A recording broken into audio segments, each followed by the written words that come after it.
বাঙালির রান্নাঘর মানেই মশলার সুবাস, আর সেই সুবাসের কারিগর যেই যন্ত্রটি তার নাম শিলপাটা। কিন্তু এই পাথরটি কি কেবলই একটি কাজের সরঞ্জাম? না, এটি গ্রাম বাংলার এক অনন্য শিল্পকলা।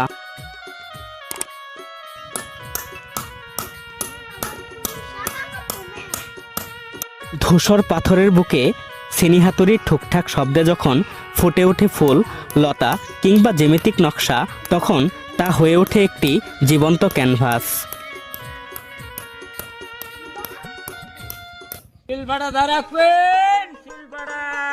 সকালের কাঁচা রোদ যখন গ্রামের মেঠু পথটাকে ছুঁয়ে যায়, ঠিক তখনই বাতাসে ভেসে আসে একটা চেনা ডাক।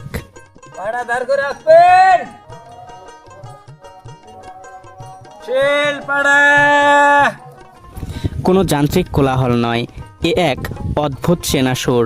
কাঁধে এক টুকরো চট, আর থলিতে কিছু লোহার সেনি আর হাতুড়ি।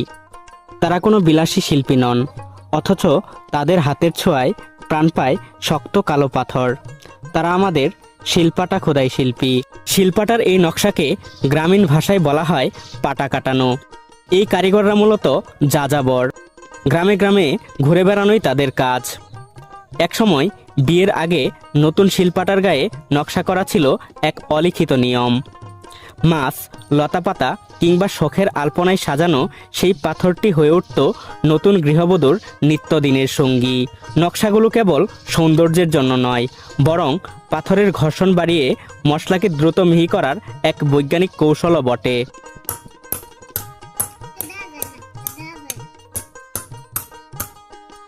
সময় বদলেছে, যান্ত্রিক সভ্যতার দাপটে রান্নাঘরে আজ জায়গা করে নিয়েছে ব্লেন্ডার আর গ্রাইন্ডার। সেই সাথে হারিয়ে যাচ্ছে হাতুড়ি বাটালের সেই ছন্দময় শব্দ।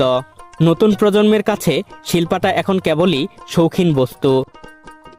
আর পেটের দায়ে এই প্রাচীন পেশা ছেড়ে অন্য পথে হাঁটছেন কারিগররা। পাথরের গায়ে আলপনা আঁকার সেই শিল্প আজ বিলুপ্তির পথে।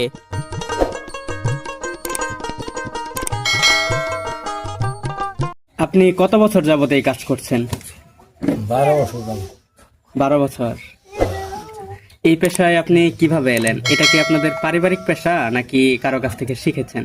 না, আমার নিজের অভিজ্ঞতা নিজে নিজে শিখেছেন? নিজে নিজে। আপনারা তো গ্রামে ঘুরে ঘুরে কাজ করেন, সাধারণত দিনে কত দূর হাঁটতে পারেন? ওরা ঠিক নাই, 4-5 মাইল। এই কাজ করে যে টাকা আয় হয় তা দিয়ে কি আপনার সংসার ঠিক মতো চলে? আগে যে কাজ কাম করছি, হ্যাঁ, ওইরকম কাম কাজ নাই, বুঝছেন? এখনকার এই সাধারণ এই ফুটপাতের কাম করি, আর কোনো কাম নাই আমার। এটাই আমি করবো, এই পর্যন্ত আমি জানি, আর কিছু জানি না বাবা। যে পয়সা কামে করি আমার সংসার তো তুরস্থান, আমার পেটে ভাত হয় না।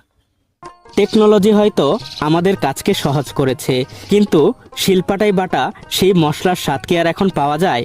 গ্রাম বাংলার এই ঐতিহ্য আজ কেবলই স্মৃতির পাতায় বেঁচে আছে। পাথরের গায়ে খোদাই করা সেই নকশাগুলো যেন আমাদেরই শেকড়ের কথা বলে।